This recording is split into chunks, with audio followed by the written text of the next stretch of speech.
আসসালামু আলাইকুম। আশা করি সবাই ভালো আছেন। আজকে আমি আপনাদের সাথে শেয়ার করতে যাচ্ছি আমি কিভাবে কলিজা ভুনা করি। আমার রাজকন্যার জন্য কলিজা ভুনাতে আলুটা ম্যান্ডেটরি। যাই হোক, কলিজা ভুনাতে আমি যেই গরম মশলাগুলো ইউজ করব, আমি সেটাকে একটু গুঁড়ো করে নেব। তাহলে আর দাঁতেও কামড় পড়বে না, ঝোলটাও খুব টেস্টি হবে। ছোট একটা হামানদিস্তায় গরম মশলাগুলিকে গুঁড়ো করে নিয়েছি। চলে যাচ্ছি রান্নায়। চুলায় হাঁড়ি বসিয়ে তাতে তেল গরম করে পেঁয়াজ কুচি ভালো করে ভেজে নিয়ে অ্যাড করে দিচ্ছি আদা বাটা 1 টেবিল স্পুন, রসুন বাটা 1.5 টেবিল স্পুন। এবার এটার কাঁচা গন্ধ না যাওয়া পর্যন্ত নাড়তে থাকবো। কলিজা ভুনাতে মশলাটা কষানো যত ভালো হবে, মাংসটা ততই টেস্টি হবে। এবার দিয়ে দিচ্ছি কেটে রাখা 1 কাপ টমেটো কুচি। এবার এটাকে নাড়াচাড়া করতে করতে আমি বাকি মশলাগুলো রেডি করে নিই। দিয়ে দিচ্ছি শুকনো মরিচের গুঁড়ো 1.5 চা চামচ, জিরার গুঁড়ো 1 চা চামচ, হলুদের গুঁড়ো 1 চা চামচ, ধনে গুঁড়ো 1.5 চা চামচ, লবণ স্বাদ মতো। এবার এটাকে ভালোভাবে নাড়তে থাকবো। ও হ্যাঁ, গুঁড়ো করে রাখা গরম মশলাটাও তো অ্যাড করে দেব।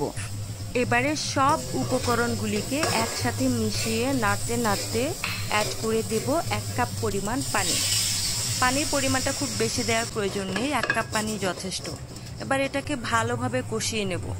1/2 চা চামচ গোলমরিচের গুঁড়ো অ্যাড করে দিলাম। আমার মশলা কষানো হয়ে গিয়েছে। এবারে অ্যাড করে দিচ্ছি কেটে ধুয়ে পরিষ্কার করে রাখা 1/2 কেজি কলিজা। কলিজা পরিষ্কার করার পদ্ধতিটা আমি অন্য আরেকটা ভিডিওতে আপনাদের সাথে শেয়ার করব।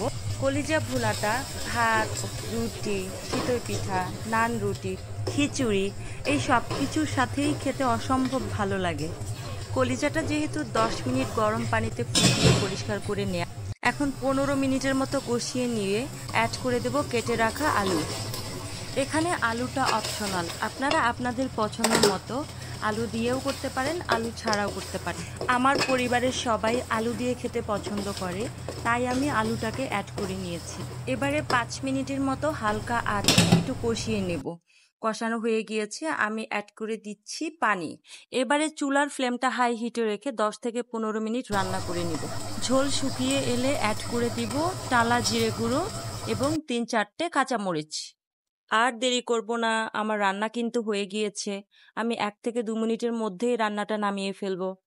এই কলিজা ভুনাটা খাওয়ার জন্য আমি ছিটা রুটি বানিয়ে নিয়েছিলাম। এত মজা হয়েছিল কলিজা ভুনা ছিটা রুটি। রিমেম্বার, বাজার থেকে যখনই কলিজা কিনবেন, একদম দেখে শুনে বুঝে ফ্রেশটা কিনে নিয়ে আসবেন। কারণ কলিজাতে প্রচুর পরিমাণে রক্ত থাকে, আর এই রক্ত থাকার কারণে কলিজাটা তাড়াতাড়ি নষ্ট হয়ে যায়। এভাবে কলিজা রান্না করলে কলিজাতে কোনো কাঁচা গন্ধ বা আয়রনের যে গন্ধটা থাকে সেটা একেবারেই থাকে না। আপনার প্রিয় মানুষের জন্য এই রেসিপিটা একবার হলেও ট্রাই করে দেখতে পারেন। ধন্যবাদ সবাইকে।